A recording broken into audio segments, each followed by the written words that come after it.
Action! Since I've gone to university, especially in these 2 years, I don't like talking about my parents on the phone anymore. I mean, we keep repeating a few topics like studies, career plans, and what did I have for lunch today? Well, maybe I shouldn't be hard on my parents about this, but I'm just too tired to talk to them. To be honest, I felt like they're staring at me. Their eyes would crawl along the cable coming from my house thousands of miles away. Even after I have put the cable, after I have cut the cable, these stairs remain. However, I have to call them today. I need money. Money! How awkward and embarrassing. Why can't they just give me money to regularly without my mind? I've been a little busy lately, and I haven't called home for a few days. I would like to know what my parents are doing home these days, and what my brother is doing. My mom loves watching short videos. Last week, she told me she wanted to be a blogger and asked me how to edit videos. I was amazed that she was enthusiastic, even at her 50s. My mom is a wealthy and selfish woman, a bit narcissistic.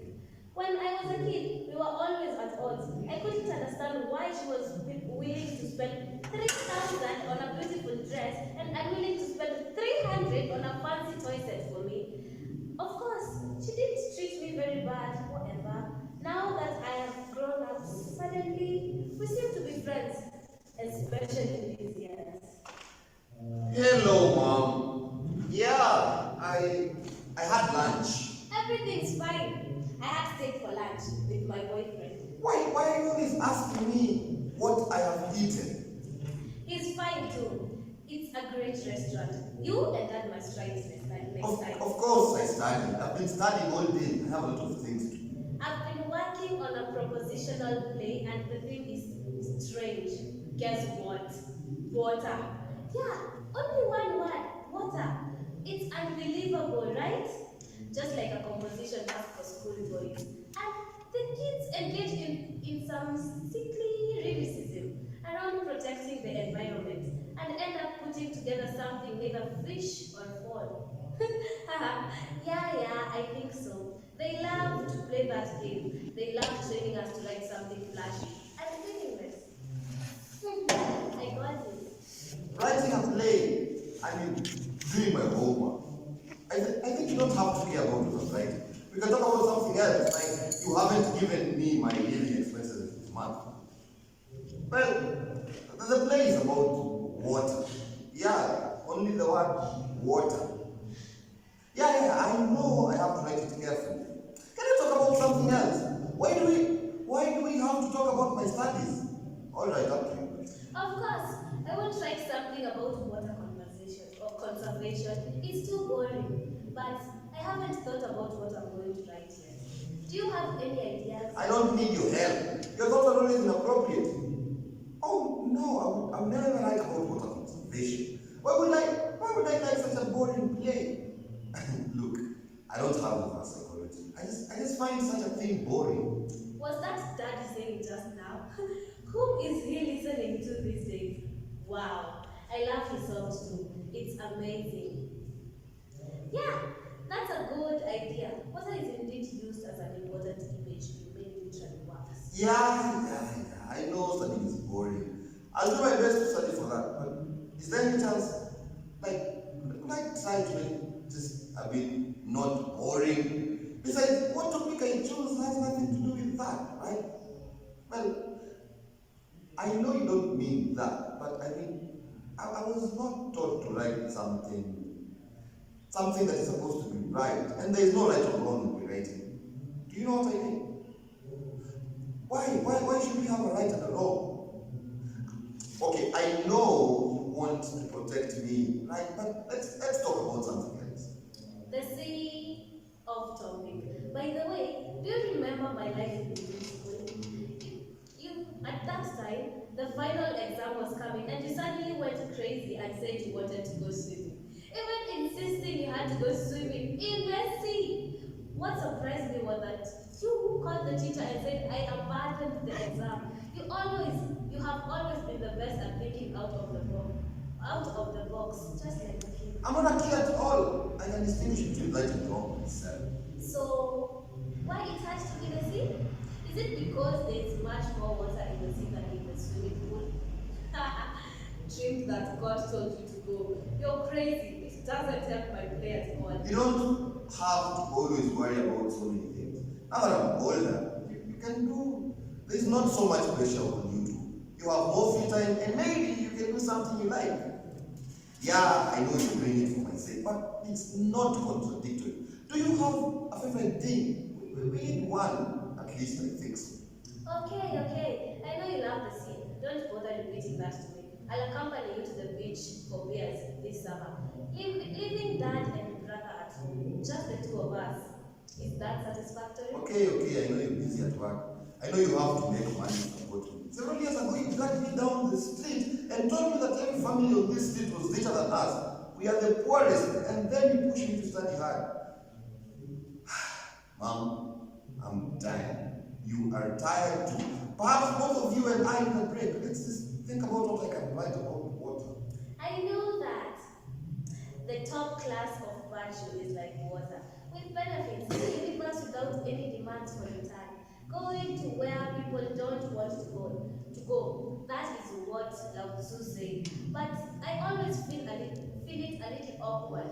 What do you say? I know the words spoken by Lao Tzu, but do you really think this view is correct? Or is it a suitable phrase to inspire me? Yeah, well, I don't see it this way. Literature is also a little gun, at the mercy of others. In a way, different generations will have different interpretations. Well, I think you love it just because it's famous. That's certainly important. We should have the ability to think independently. Sorry, I didn't mean to look down on you. That's so right. I think so. You're right.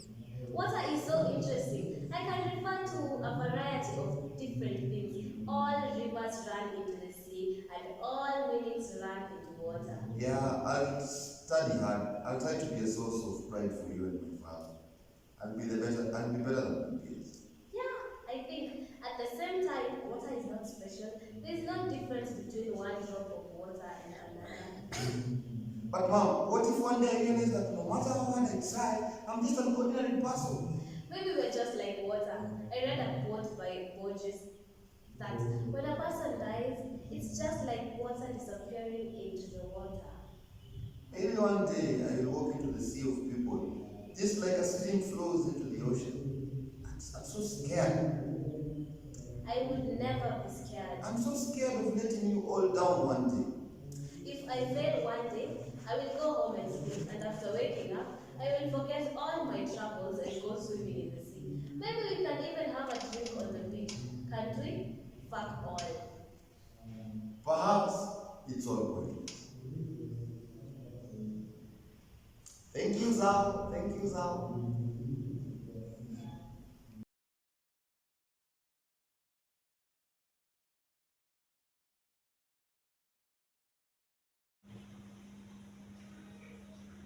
Unafanya Flow. unafanya ebb. He was burning with love and determination. I wonder if Icarus enjoyed the feeling of water on his skin. He was burning with love and determination before being plummeted into the depths of the sea, weightless, just like they were rocking him to rest. The sun still shined on him, but from a safer distance. The euphoria that he got to get close, probably closer than anyone else had been at that time, before it all melted away as he melted into the water. He wasn't sure if he would succeed, but he tried, and that's what mattered. He built himself up, willing to fail if he meant he got to be even just 1 millimeter closer to the sun than from where he stood admiring it. I like to think he took a love poem up with him, written on wax paper. He knew that the physical poem itself might burn up before he had the chance to read it, so he memorized it by heart. The paper part can burn and melt away, but his love would not. I like to imagine him reciting it the whole way up, and perhaps the whole way down, too, feeling nothing but bliss and bravery in the name of love. No matter how much it would hurt, he would do it all again in a heartbeat. I'm sure of it. What are you thinking about? That people don't prepare you for how hard things can be, especially the things that are supposed to be some of the happiest and most sought out parts of our lives. Such as Love, love, or maybe something close to it.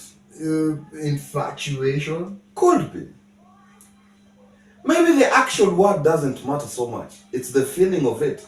Not the warmth or the butterflies or the giddiness they tell you about, but the ache you feel when you have strong feelings for someone and you don't know where you stand with them. It can kind of feel like you're drowning, gasping for air. You know, they say people can make you speechless or take your breath away, but they don't tell you how it can be in a not negative way, but not particularly the way you will dream about, I guess. I just never saw it as a literal possibility. It's painful at times. I wouldn't wish this aching feeling on anyone. I'm sure you would not. I wouldn't either. Okay, but what if you cause someone to feel that way, even if you don't intend to be the reason someone feels pain because they have feelings for you, and it eats them up inside? How will that maybe make you personally feel? I would be sorry, not out of like pity or anything. I just would hate to think I could cause such a thing. The way you describe it sounds unpleasant, especially if it's possibly someone I really care about. And honestly, I feel like it's the person you love or are infatuated with. If they knew that it hurt you, it might hurt them in return. And that's not something you would ever want for them. So to avoid hurting them, you would never tell them how you truly feel. Exactly. Which can only make you feel like you're drowning even more. You can't speak even when you're ashore and they are checking if you are okay. You don't want them to hear how groggy and tired your voice will be. So you just smile your best smile so they don't worry about you and move on with their day. Isn't it sad? I mean, that we try that hard to make someone else, the people we love, happy, even if it's at our own expense. Truly. I'm sorry. I'm sorry. Do you think it will ever stop hurting like this? I thought liking someone was supposed to be an all-around positive thing. Instead, I'm just here overthinking every little thing. It sucks, man. Maybe that's part of the reality of it. You have to have some shaky storms to make a beautiful rainbow, right? Yeah, maybe one day it will stop hurting. But it also definitely could be there in the background for a good while if you let it. Especially if the person is really special to you.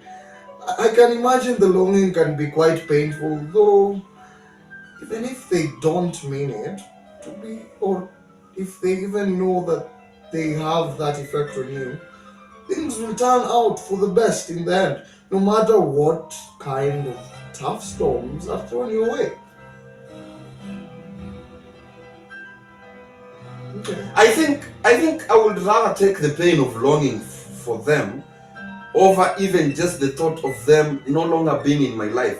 In that case, maybe this pain will just always be there in the background, forever. I would like to hope it won't linger for that long, but sometimes it can certainly feel like it will be there forever. I agree. Like it's never ending. Yeah, never ending. But love too is never ending. Isn't it? That's what they say. Uh-huh. You offer someone a piece of your heart, and once they touch it, there are no returns. In a way, it belongs to them forever at that point. Even if they don't want it to, you can't help it. Either you are the one who gave it to them.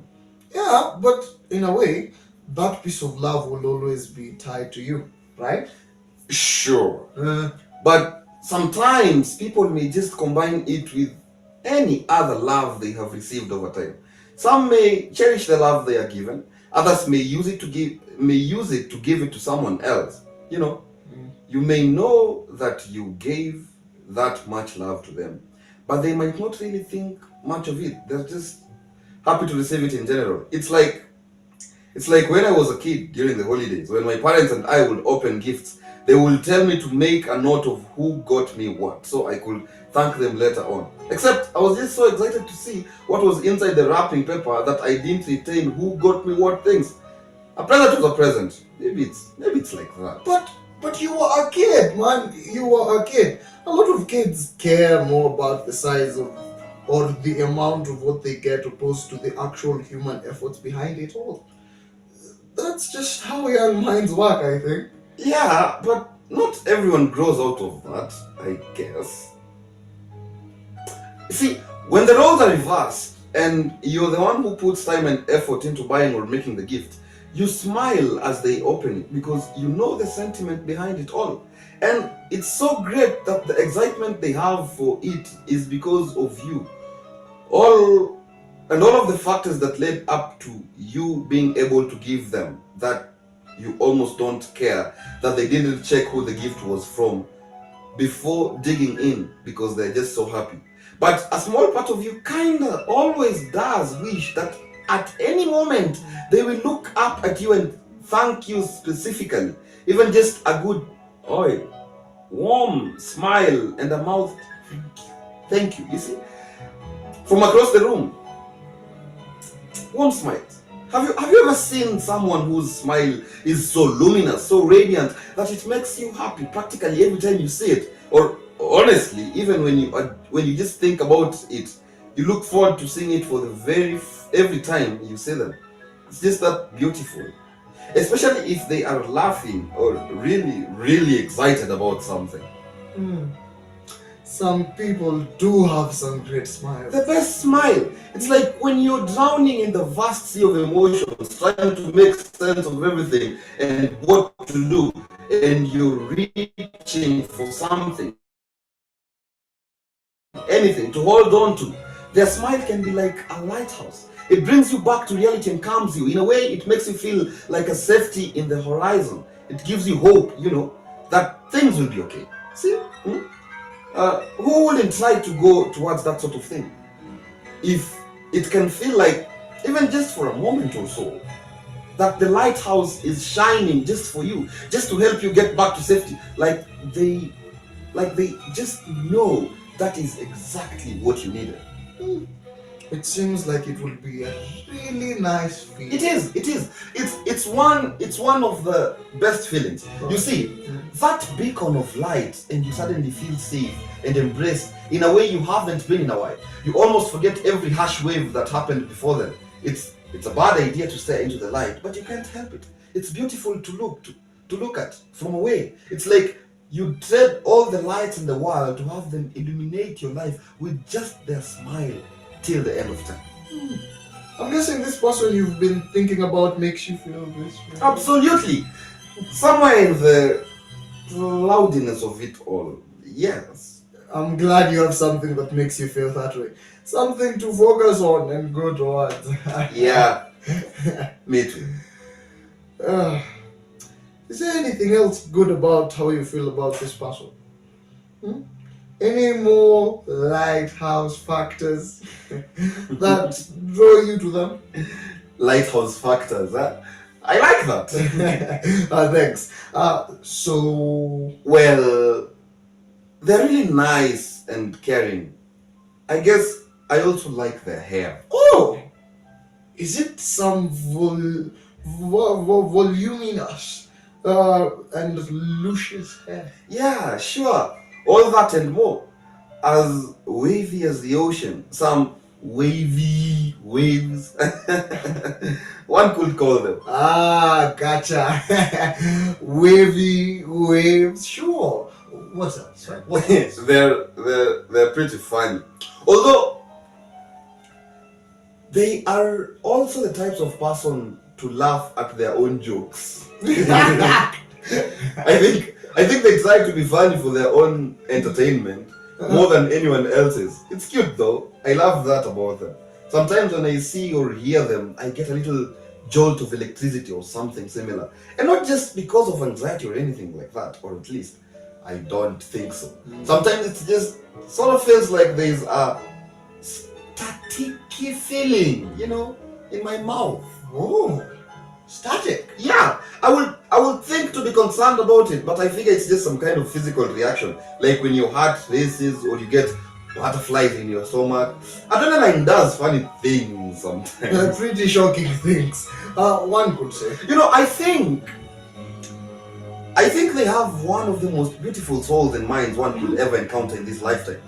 They always have some of the best ideas and are always encouraging. Always encouraging and inspiring to me to be the best that I can be. They always know exactly what I need to hear and exactly how I need to hear it, you see. I sometimes get so caught up in trying to decipher my feelings and what they mean and how they make me feel that I can lose sight of the fact that I am lucky.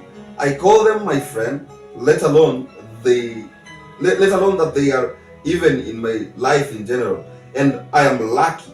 As hopelessly painful as the confusion can feel, there is no denying that they have impacted my life in many ways. And a lot of that will stick with me forever, no matter what happens. But we don't always get to choose. I guess what happiness we can get to keep and what gets washed away.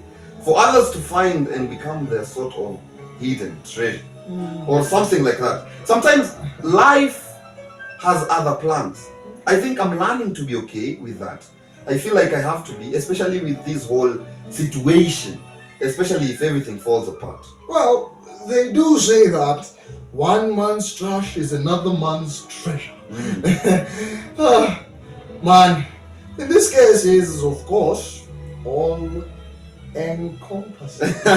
Yeah, they do say that. But this person certainly isn't trash. So I don't know if that's the best metaphor, but Yeah. But the point is that it is true that you do not have the total control over how long they will be in your life and when it's their time to leave, if ever. But also try not to worry about the future of everything too much.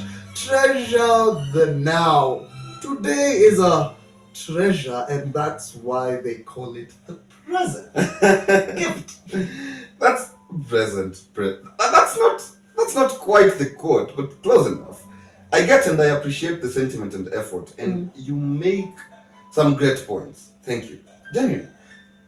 I just am kind of worried about losing them forever, I know. Come on.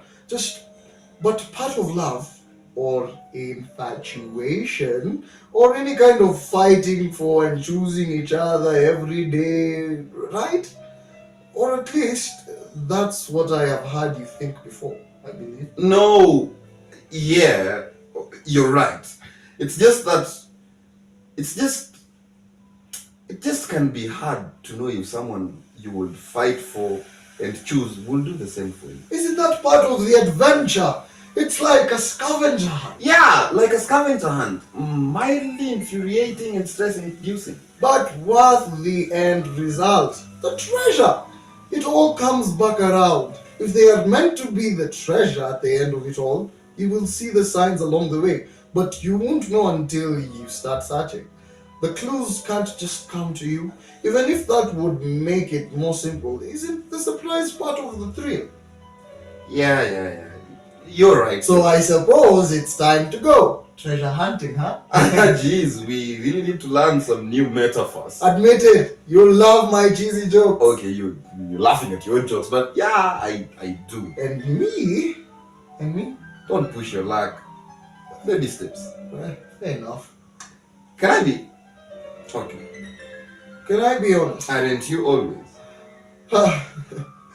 I think that you should talk to them about this. I think they would, at minimum, be really understanding. Jeez, didn't I just say baby steps? I don't know if I can do that. I don't know if I can do that. You see, I mean, what if they laugh at me or end up hating me or I ruin something really good? I wouldn't suggest if I didn't know that you have nothing to worry about. Trust me on how real me is. Okay, but Flo, you are literally all inside of my head. You are the product of a coping mechanism. So I can deal with all this. This may have no tangible consequences for you, but for me, this could be a whole shipwreck. But you know, I'm right. I know. I'm really scared, okay? And that is completely understandable. It's a scary thing, especially when you fear losing someone you really, really, really care about and get really nervous around. But allowing this to eat you up inside is probably only gonna cause more pain and confusion. You're a really strong person, Eb. Allow yourself to feel and to express how you feel. You deserve to have conversations about your feelings, even if it doesn't go how you might expect or would like it to. The worst case scenario, you imagine are selling Florence short. They should never mean to intentionally hurt you. And I know you know that. I wouldn't exist if they didn't leave even just a crumb of niceness towards you. You feel this way about them for a reason. Give them, me, some credit. I hate that you're right. Look, you don't have to push yourself into a breakdown or anything, but I'm just saying that when something makes you feel the way you talked about, empty, drowning, and gasping for air, you should find ways to have all that worry wash out or wash away. I promise you that things will be better, even if it will take some time rebuilding of yourself afterward. You deserve to get to reach the store, catch your breath, and say how you truly feel. You don't need to hide behind a fake smile. Gosh, you are really wise. Yet another one of Florence's lighthouse factors you cherish. Yeah, but I just wish I could be having this kind of conversation with actual Flo. And you can! You just have to be brave about it. Be brave about your feelings. Yeah, well, the problem is I don't even know how to start a conversation like that. I'm not good with verbalizing things, especially my feelings. I'm a writer for a reason. Okay, Shakespeare, okay. Maybe we can figure out a way to use that you will benefit from. Okay, but how? Oh, have you ever sent a message in a bottle? Maybe when I was young. I say, you write a letter. Put it in this bottle or that can or whatever. Yeah, put it in that bottle and then we will give it to them. Wow, a little message in the bottle. How funny and cute. I mean it. Though, take. Though, I think you can pour your heart out as much as you need and then put it in the bottle with no regrets. Or maybe realistically, less regrets than if you try to verbally confess the first time around. Okay. Okay? But I think I don't need to write anything new. I kind of already have a letter I have written for them, confessing in a way. Well, actually, there have been quite a few prior drafts, but this one is the most recent version, and one that wasn't just me rambling on mostly to myself. It's what I would say if I could, if I ever happen to get brave enough to give it to them, which I guess may be happening sooner than I would have thought. Even better! Let me just look it over first. Of course! Take all the time you need. I'm not going anywhere. Yes.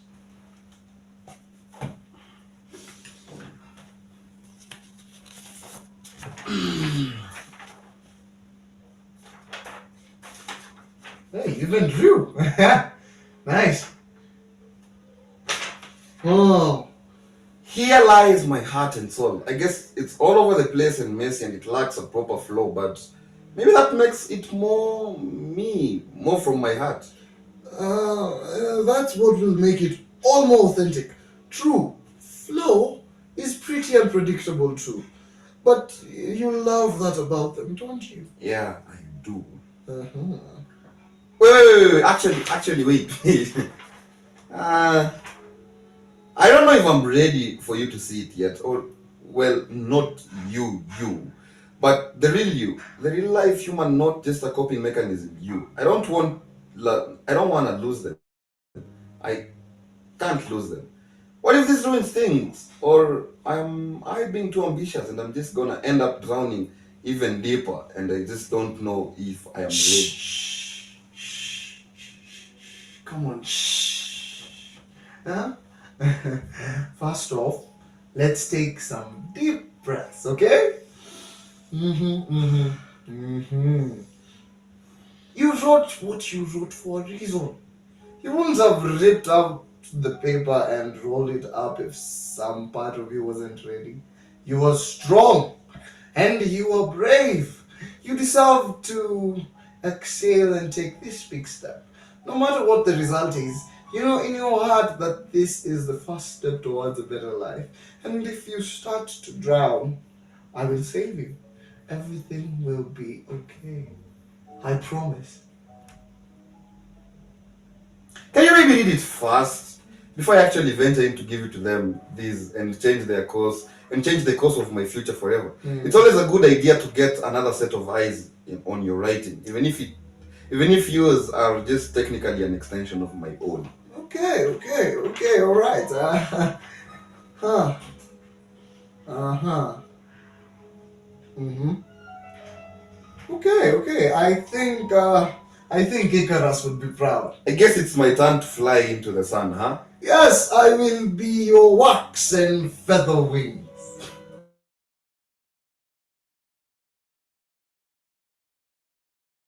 Hi. Yes, Outstanding. Thank you so much. yes. So those were the two plays.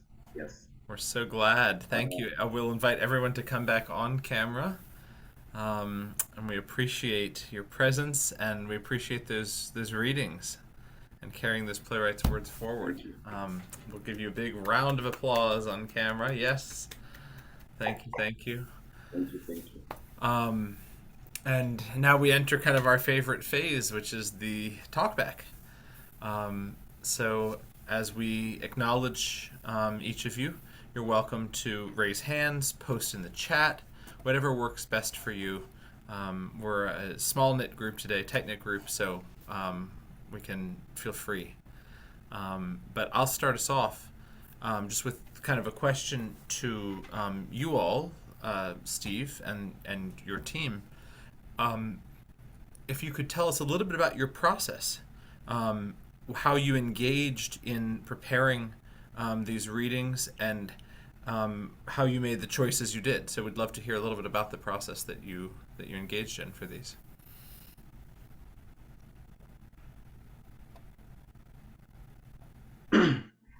Okay. So basically, we had a first read with the whole group. We were around 30, basically the same group that we were using to go to the festival, and we got a few people and asked them to get in touch with the script and give us their thoughts and comments. For the first script, it was pretty straightforward. It's actually something that many students go through here in school, where they have different varied relationships with their parents. Yeah, there are those who speak with their parents on a daily basis, yes, and have normal conversations here and there. But there are those who only call their parents when they have to ask for upkeep. So it was actually something that they could relate with, and we had actually chosen the people who were going to do it. They were in the process of, getting their lines, trying to internalize the character on the side as they continued with their preparations for the festival. But towards the festival, things got a little bit hectic, and by the time we were getting back to school, most of them had left, and so I was just left with Maureen there, who has an exam tomorrow, and we decided that we would shoot it over the weekend, and so we did.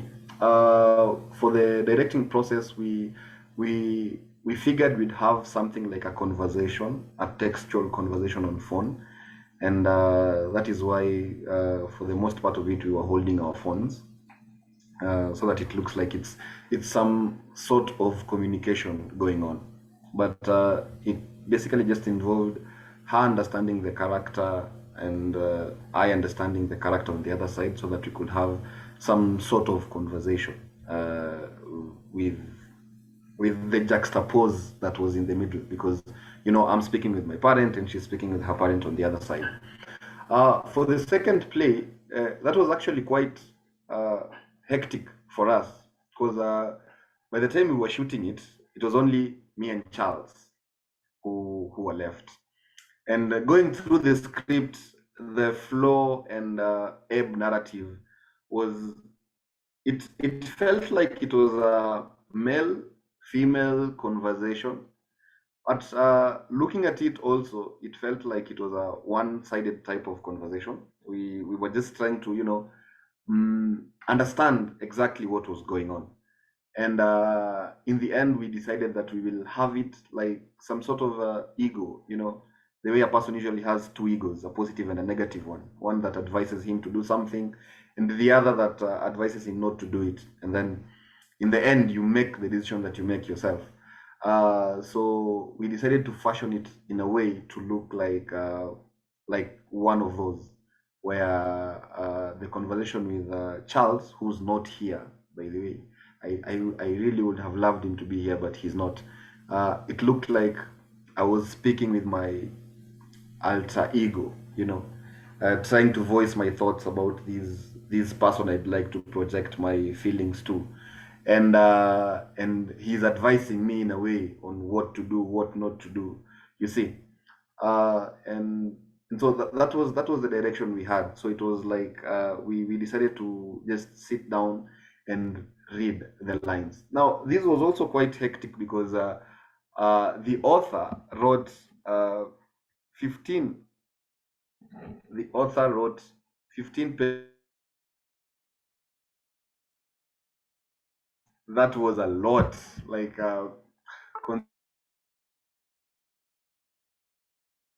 we were doing among other items, and the plays were 1 hour.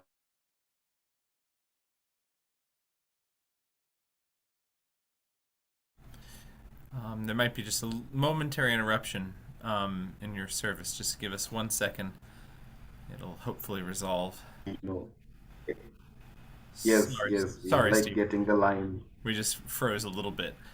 If you could just go back, you said it was quite hectic because it was 15 pages of text. Yeah. That's the last thing we Yes. heard. Okay. You can hear me now, right? Yes, we can.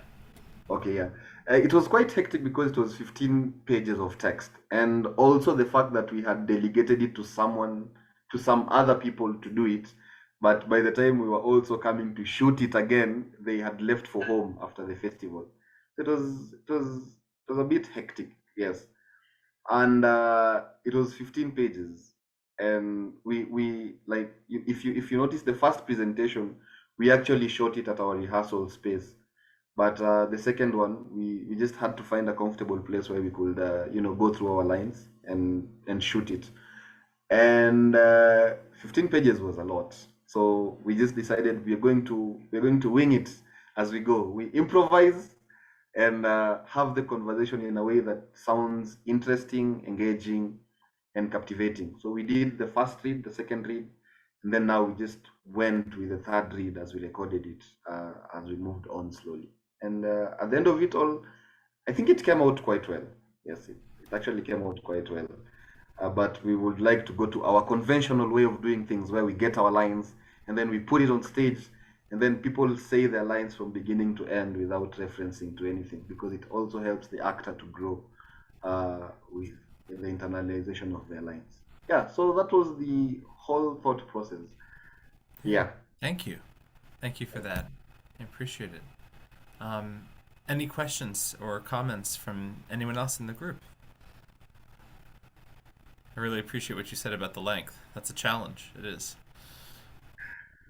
Yeah, maybe the only person who's here is Mo. Maybe Mo can say something about the part that she did, like how she felt about it, and then maybe we can have a question from Kristen.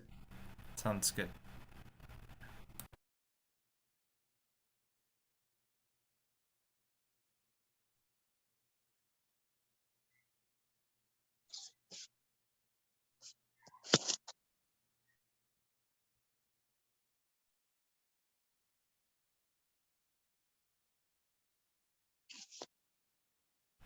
We can hear you now.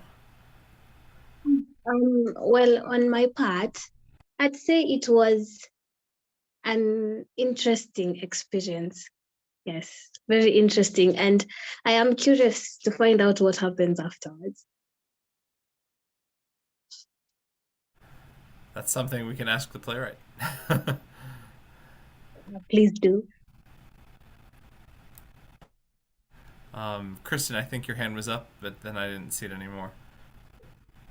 Well, I wanted to ask the team, and by the way, thank you very much. Thank you so much for helping us hear these plays. And I really appreciate, before I go into my question, I'll just say this, that when you talk about a text that's longer than what we normally present, and when you talk about these different considerations, the different factors you had to take into consideration with everything, I so appreciate that you put an emphasis on helping us hear the words, hear the story.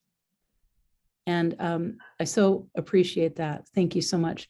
So my question was whether either of the teams had a chance to talk about the titles of the plays and what you made of that, you know, because you have two very different titles. Both of these plays address the theme of water in one way or another. And I just wondered if you had a chance to talk about the titles.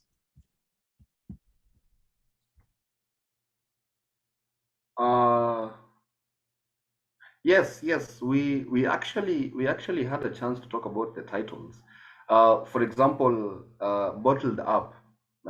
When I was discussing the play with the cast the first time, Bottled Up was basically what they got to understand. What they got to understand, for starters, was that there is this person who has these feelings that they need to give out, you see, but in a way they can't seem to voice them. They can't seem to actually bring them out into the real world, so it's all in their head.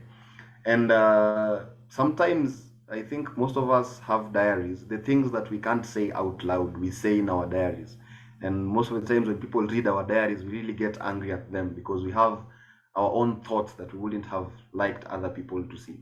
And reading through the play and coming across the notion to write whatever it is you want to write and put it in a bottle. It actually came with the title of the play, Bottled Up, where sometimes you can take all the things you're thinking about and put them in one corner or one place, or in this case, one bottle, and then just shut them out there. And in one or another, maybe a person could come and probably understand them later, or probably you will get the courage at one time, to break the bottle and come out with whatever it is that you are keeping hidden away. And so at the end of the play, we are asking ourselves, like the way we ask ourselves, like, how do we think it's going to end? And most of them were suggesting that probably at the end of it all, Ebb might actually get an opportunity to talk to Flo and raise her feelings. And for the second part, for the second play, which was Calling, in one or another, it actually coincided with the actions that were going on in the space. If you look at it closely, it's communication between these two people and their parents. So it's basically like a call or something. And right now we have calls on video, we have calls on voice, we have calls on meetings. And the title actually coincided with calling because a lot of things happen when people are on call. You either talk with your parents with varied emotions, varied topics, among other things. And just like we sometimes listen to our students or some of our cast members while they are talking with their parents, sometimes at rehearsals, we can get the emotions, we can get the type of relationship that these students have with their parents. And the title calling was actually very much well within the title of the play. And so it was actually something we agreed on because we never felt at any particular point in time that the titles of these plays were actually going at odds with whatever it is we were reading. And the problem was actually not the page numbers. Actually, we actually do plays that are 50, 60, 70 pages long. It's just the time. We didn't have enough time to get the lines, but we do love long plays. In fact, Professor CJ here was one of the people we were trying to tell that universities should actually have 2-3 hour plays. Yes, not 45 or 1 hour. But anyway, that is a topic for another day. Thank you. Paulo. Okay. Hi, everyone. I have many questions, but I know I cannot ask all of them, so I will try to be very straight with my questions. The first question is about the directing choices for the first play. Why did you decide to shoot it in a theater? And differently from the second one, I understood that you had problems with people leaving after the festival, but the first one, why did you decide that? And if there was any directing choices of placing the actors on that specific place with those seatings around on the stage.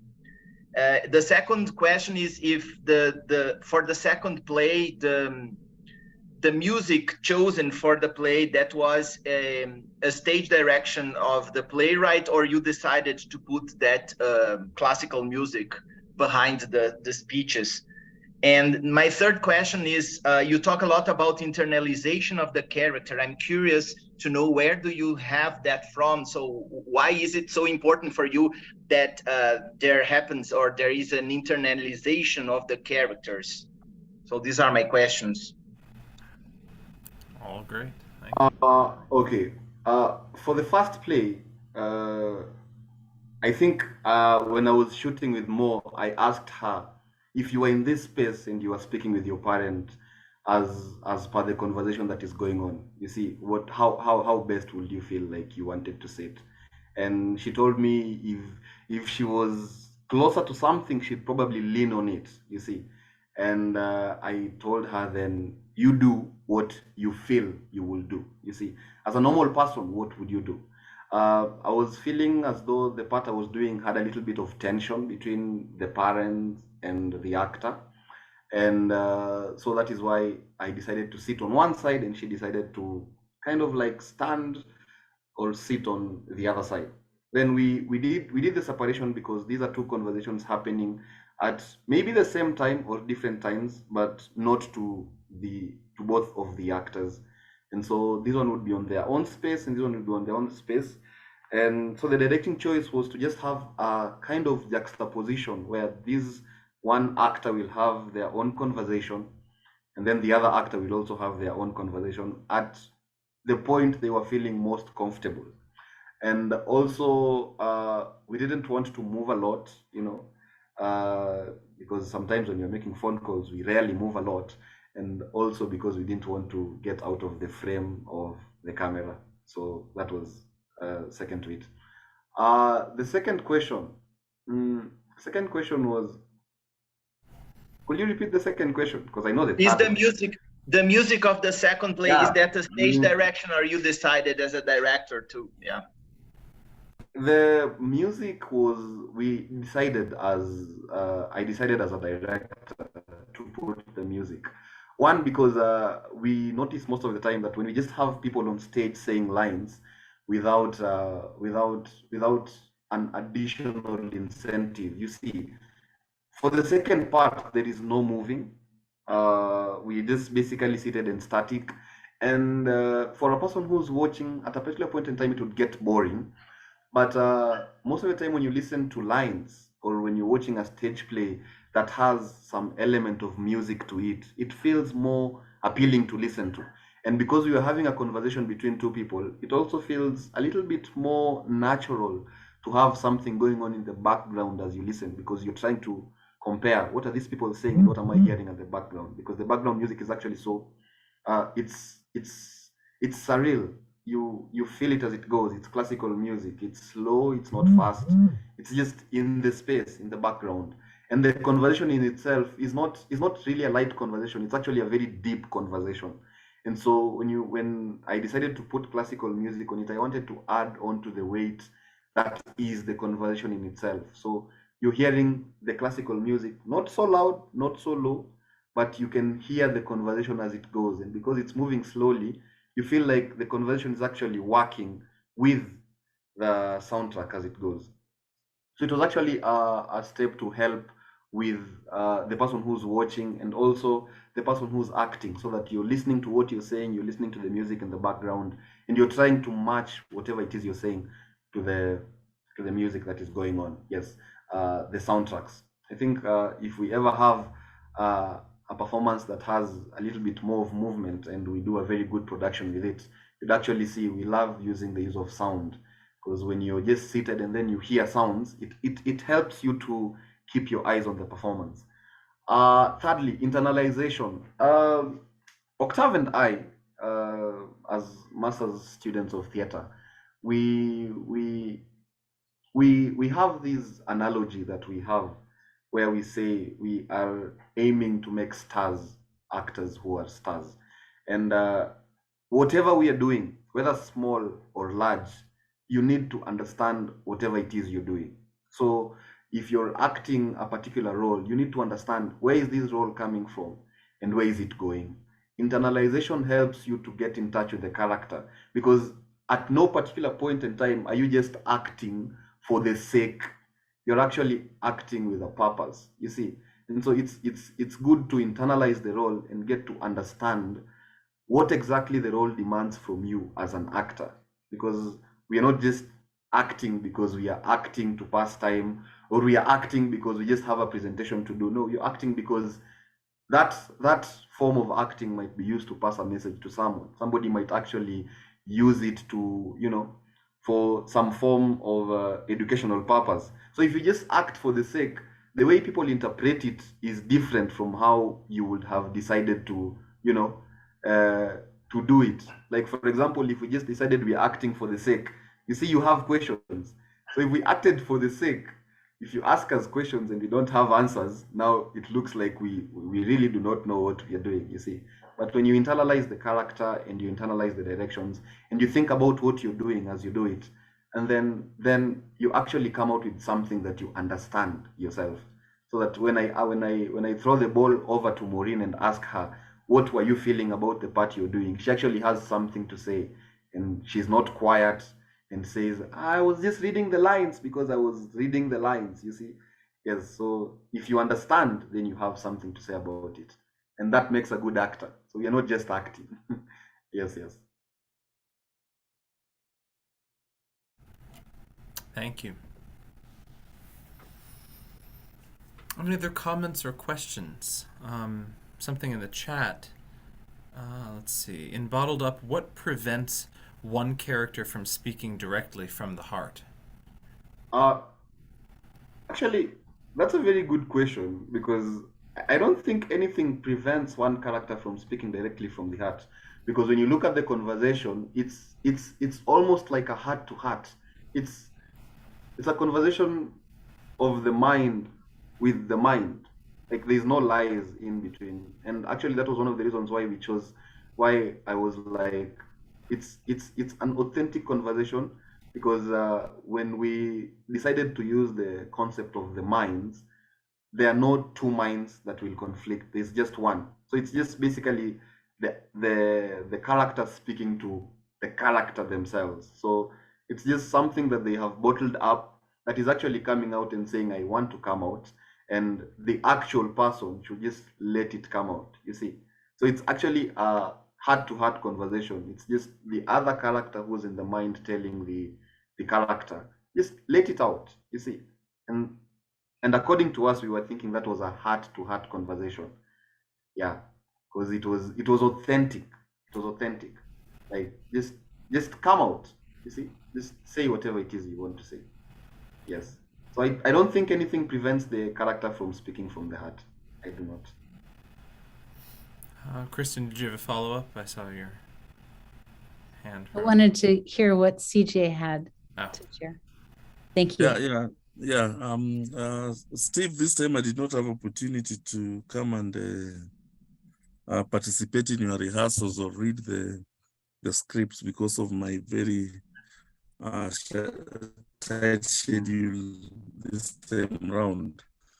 But I just bottled up what do we have in a bottle, maybe water and all that, with the pressures and all that. But we had this we've had this comic series, Ebb and Flow. Did it influence your the idea or the concept of this particular play? No. Actually, I haven't seen the comic Ebb and Flow. I think I'll go look at it, but no. It was just we just did it the way we saw it, but it wasn't influenced by anything per se. Okay. Yeah. But now that you Your mentioned, characters are who and who, because that is oh, the characters. Okay. Ebb and Flow. That is according to the author. Yeah, who are the characters? Ebb and Flow. Yeah, Yeah, because Ebb and Flow yes, is that comic, very popular comic series that you've had. So I thought that this idea would have been influenced by the comic series, and that would have also influenced the directorial vision and characterization in that. So maybe you just need to go back with and find out with the script writer. Yeah. That's an interesting question for the playwright, whether there was an influence from the comic series. I'm not familiar with the comic series, but the script does have the characters ebb and flow, and they're spelled differently from the words ebb and flow, right? With flow being FLO. It looks almost like Florence, like like the nickname for Florence. Yeah, and I'm interested when I think about the title Bottled Up, and Steve, when you talked about the idea of a message that goes into a bottle, I think that's an interesting connection that the playwright gives to your team to develop. And as CJ was talking about, contents under pressure is another interesting idea. And I also think about the idiom of being bottled up with your emotions. Along the lines of what Steve was saying with contents under pressure, how do you let something out? So to go back to my question about what prevents one character from speaking directly from the heart, Steve, you were talking about these two aspects of the same person speaking to each other. Does that mean that both of them know everything, or each of them knows something? Are they omniscient, or are they? Does each one have? Is it kind of like the left side of the brain and the right side of the brain, and neither one has the full picture, or do they both know everything? in your interpretation? I think in my interpretation, I think I'll draw it from how I make decisions. From how I make decisions, and I think when I'm making decisions, I know everything. I know everything. I know what I want to do, and I know what I don't want to do. But I just need to convince myself on what I need to do. You see. So when you're looking at these characters, you can actually see that Abe knows what he wants to do, and Flo, like we reimagine the character Flo to be a part of Abe. You see, so Flo also knows what Abe wants to do, but Abe hasn't convinced himself enough to actually do what.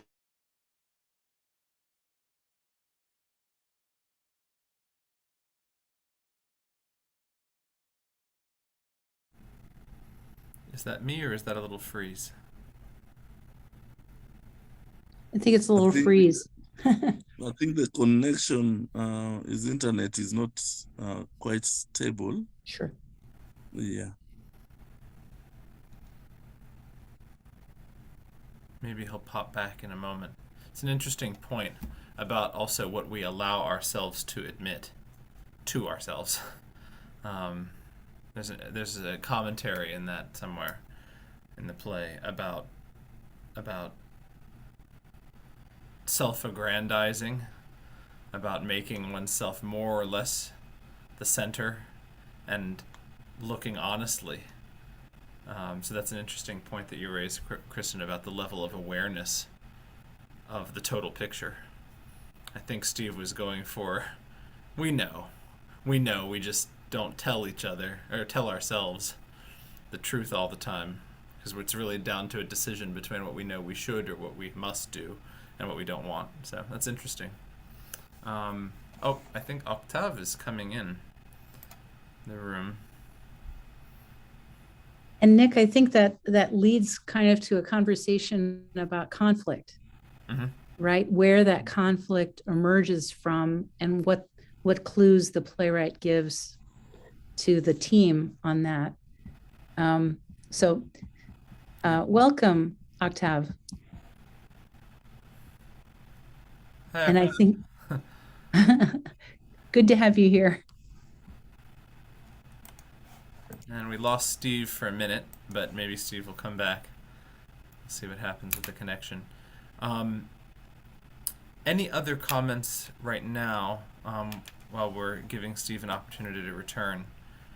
Anything else that occurs to anyone is welcome. We have another couple of minutes. So I just want to add that Kristen's point is really, really important. I would say that the title is really important as a cue for the directors and actors, because it tells something. So it's not just you cannot give any title to something you write, but it's a kind of it creates an expectation for the artists who are going to stage the play. So it's really important. I think this discussion is really important. I have just given a lesson about title, and it's curious that we are discussing that. So how important the title is when you write a play. Yeah, if I can also follow up on that, I think having looked at the title and the metaphor of bottled up, which has to do with emotions and all that, and then the choice of the characters' names, Ebb and Flo, one realizes that the characters, the names of the characters are also part of an idiom that speaks to the same ebb and flow. So if it is the movement of water rising and falling, how does that speak to the emotions, and how we can use the metaphor of water movement to speak to our emotions, and how that enables us to understand the human relationships and interaction. And as he was saying about if you're looking at the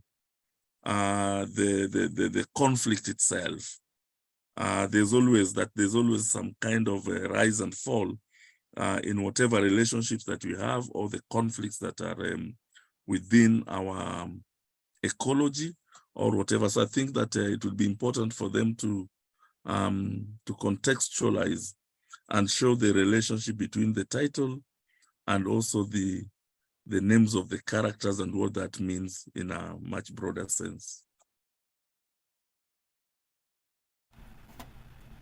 Thank you. Absolutely. Great. I do see, I think Steve has rejoined us. And there's a couple others that have joined the call. Welcome, Wayne. And someone is a Samsung user. Welcome, whoever you are.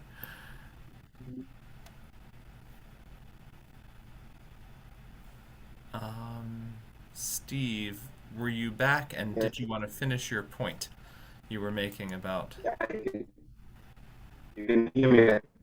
We can. My internet connection is unstable, so I won't use the video for now because it just made it lacking anymore. But yeah, as I was saying, I think everyone always knows like, the voice in your head, and yours are part of you, you know. It's not the voice in your head.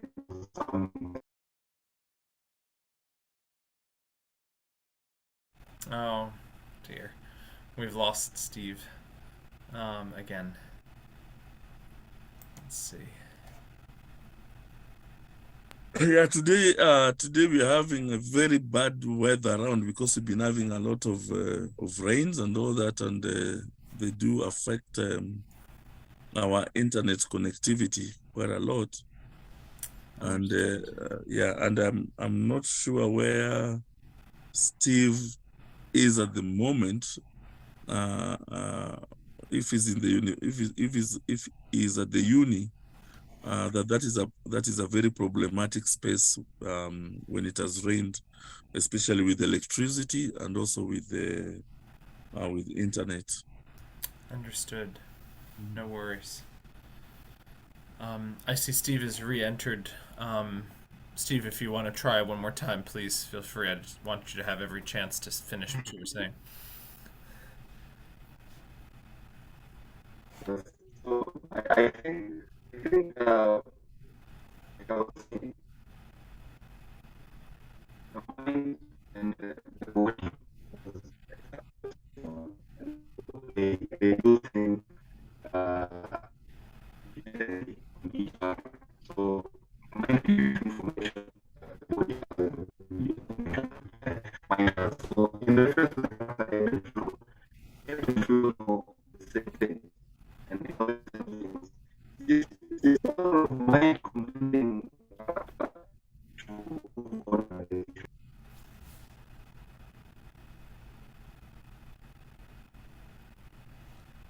We got a piece of it. Shared information, which is interesting. I thought it was very interesting to hear Steve separate those two characters out in terms of mind and body. Mm-hmm. I thought that was a very interesting way of kind of splitting the two. Yeah. And Steve is coming in here. Sort of Cartesian, actually. Here comes Steve. And Paulo, I see your hand. Yeah, I would have a question for Maureen. Is she there? Oh. Sorry. Steve? Hello. Hi. Yes, so I think that's it. I think each character can think independently, but the other character will automatically know. They both have the same information available to them. That's what I think. Thank you. Thank you. Paulo, you had a question for Maureen. Yeah, I have a question about the language. So I think that everyone in Kenya dominates both English and Swahili, but I think that Swahili is so the native language, and but English is learned as well. Here in Brazil is totally different because nobody English is a foreign language, so you have to learn English. You don't learn English as a child in school. So some of my actresses, they have translated the whole play from English back, not back because these are plays written by other playwrights, translated into Portuguese in order to understand what is going on. So I would ask Maureen if were there any passages in the play you got in English you had to translate back to Swahili, or you don't have this language problem over there in order to understand what's going on in the play? I didn't have any difficulties in the language. I'd probably say some words, but no, I didn't have to translate anything. We basically learn English from when we start school here in Kenya. So English hasn't been that hard for me. Yeah.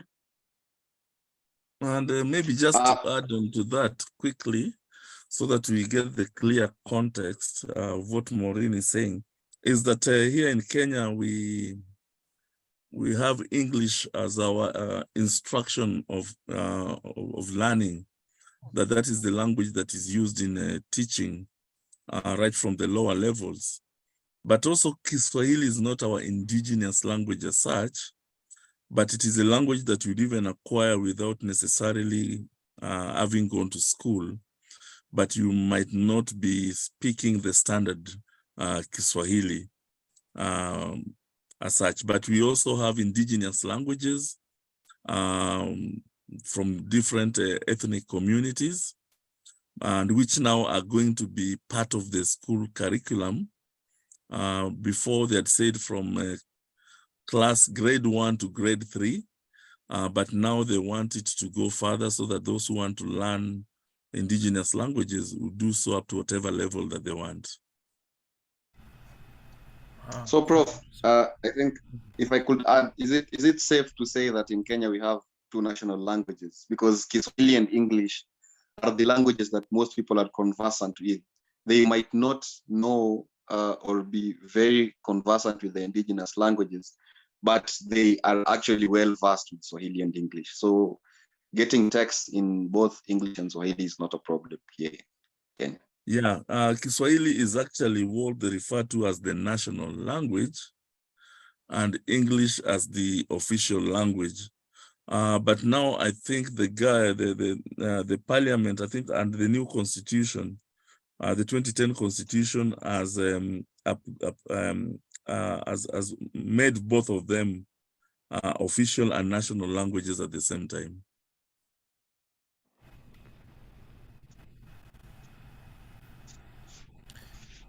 Thank you for that context. That's really, really helpful. Thank you so much. I've noticed a trend. I usually don't engage on a personal level in this forum, but I've noticed a trend through my wife that kind of addresses that particular point. Her father had many years of work in our State Department, but worked on the Africa desk, mostly in West Africa. And more than half of the countries that he worked at in the time that he worked there adopted dual official languages and national languages in the last 10 to 15 years. We were just talking about this as a phenomenon.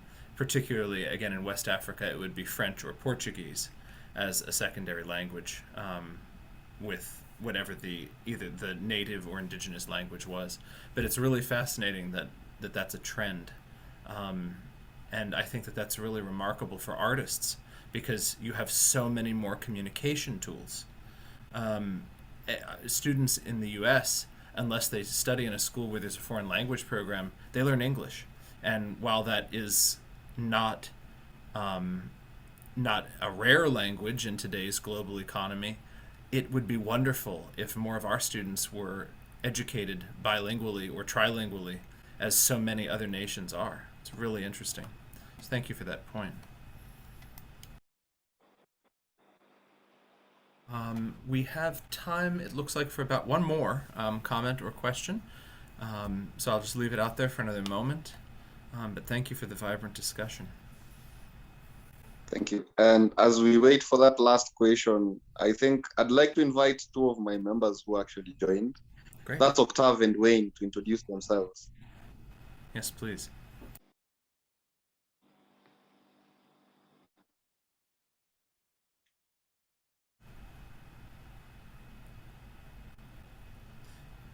If either Octave or Wayne would like to unmute, you don't need to be on camera unless you would like to be, but we'd love to hear where you are and what you're doing.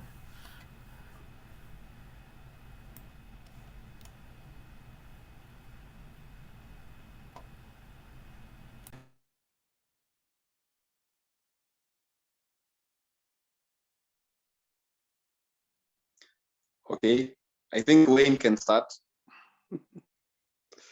Wayne.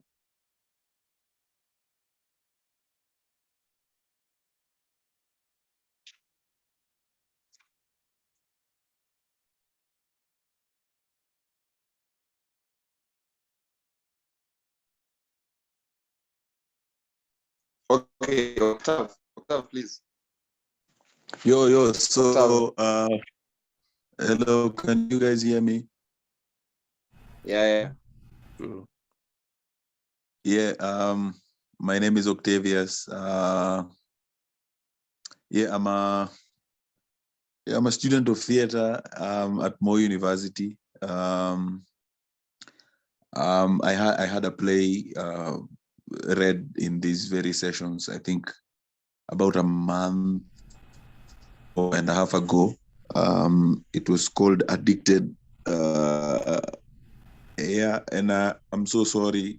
There is a lot of rain and it's messing up with the network. The network comes back, the lights go off. So yeah, it's been quite a challenge getting to this, but I have liked the discussion, especially about the languages.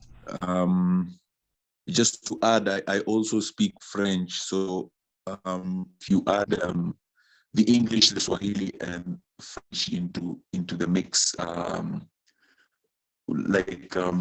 like Nicholas said, we have so many more languages. Also, the tools for communication are way much more.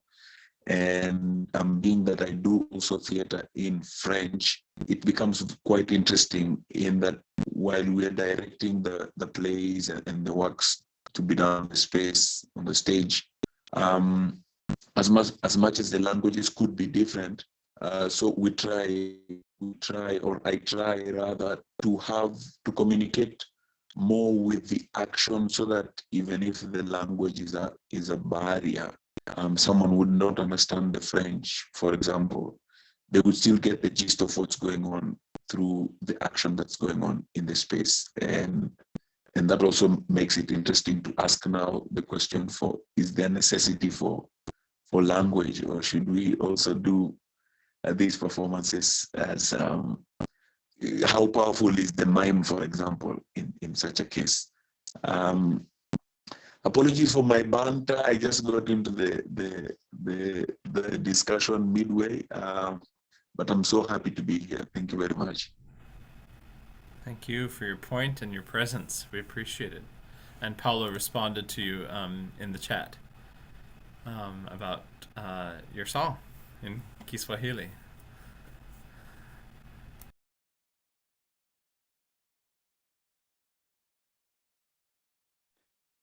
I think one day we might write a play and do it ourselves and then present it to you guys. Maybe then you'd see how we mix both languages so seamlessly. Yeah, but I'm sure there are things you guys wouldn't understand. Like we can make jokes out of trending issues and you guys wouldn't get it. I think that is the Kenyan way. We are so famous on Twitter. But yeah, thank you. Thank you. To those of you who are just joining, I'd just like to let you know that today's presentation was recorded. So if you missed it, or if you're still interested in it, it will be shared at the end of these cycles of readings. In just a few days, we'll have the last of the readings over the next couple days. And then we will share all of the recordings with each of your faculty mentors who can send those out to their communities. So even if you missed it today, you'll still have a chance to see it and interact with the discussion. Kristen.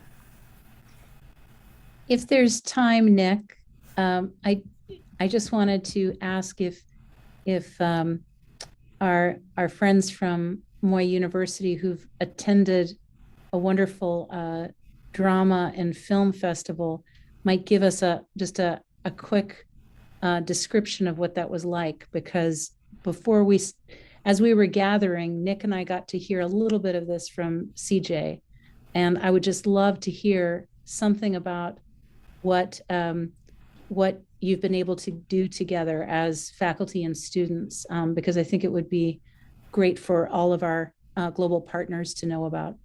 Absolutely. Okay, just yeah, this is the Kenya National Drama and Film Festival. Actually started in 1959. This was supposed to have been the 64th edition, but it was 61st edition because of the COVID-19. We had a break for the 3 years. We couldn't have the festival. And initially the festival was started by the colonial government to support the English literature and English language curriculum to enable the students to get proficiency. And the main plays that were performed were European plays, the Molière's plays, Shakespeare, Ibsen, etc. But with the coming of independence, the festival expanded from what it was initially. It was mainly meant for secondary schools, but now it became more inclusive, including all the levels of education from primary to the universities.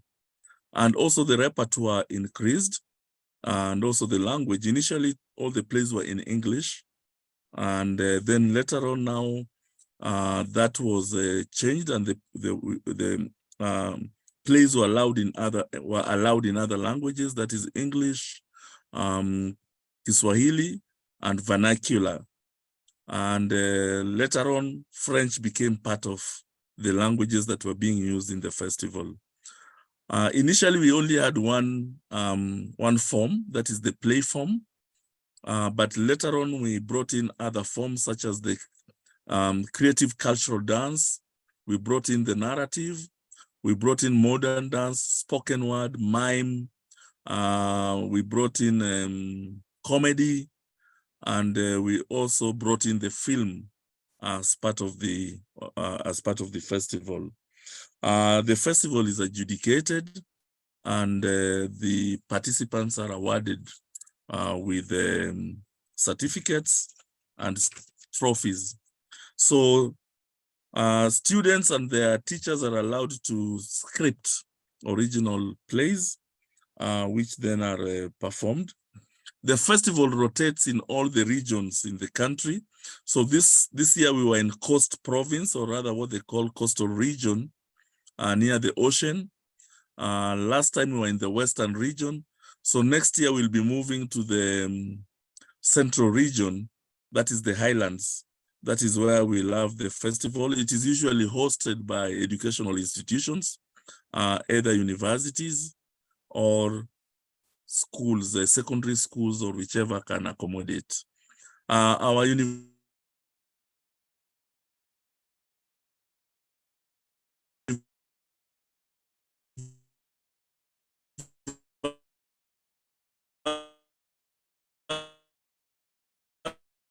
has been participating. We had a narrative and a modern dance, and we won a number of trophies and accolades at the festival. I think that captures it is a huge thing. People have written PhD thesis on this drama festival. And would you be willing to share with us, with the group, the number of people? I was blown away by that staggering Yes. number. How many people attend this festival? Not even attended, the participants, those who participated that performed on the different stages that we had. We had 4 stages. One space for the secondary performances, another one for the early year learners and primary schools. We had another space where the universities and the teacher training colleges were performing. We had another space where the technical training institutes were performing. And then we had 3 spaces for the film shows. And all the total number of the participants, excluding the audiences, was 15,000. If we get the statistics for the audiences, it would go up to about 60,000 people having watched the performance from the 20th of April to the 28th of April. Unfortunately, this time we did not manage to have a state concert where we present for the head of state because his schedule was too busy, so we missed on that. If that was included, then we'll be talking about 70,000 people having watched the performances. Wow. It's the reach of that storytelling is amazing. It's amazing. Thank you for your work and for sharing that little bit with us. That's really incredible. Thank you. I think on that magnificent note, we will leave it there. We are at about time. Thank you so much for attending today. Thank you to all the participants and global partners at Moy University for your work and for these readings today. Just a friendly reminder that we come back again tomorrow for more. This is kind of festival week miniature compared to CJ's work, but festival week for us. So on May 2nd, which is tomorrow, at 7 p.m. Eastern, 8 p.m. Brazil time, Santa Catarina Federal University will present. And then on May 3rd at noon Eastern time, so an hour earlier than today, 12 p.m. in Canada as well, University of Toronto will present. And the links were sent to each of our global partners in the same message. We hope to see you there. We thank you for your presence, and of course we always thank George Mason University for their continued support of this program, our Dean Rick Davis, our Director of the School of Theatre Jola Branner, and all directors of our unit in the past. But of course, most importantly, you, the audiences and the playwrights, who continue to fulfill our mission to connect audiences and playwrights from worlds apart. Thank you so much, and we'll see you tomorrow, hopefully. Bye-bye. Bye-bye.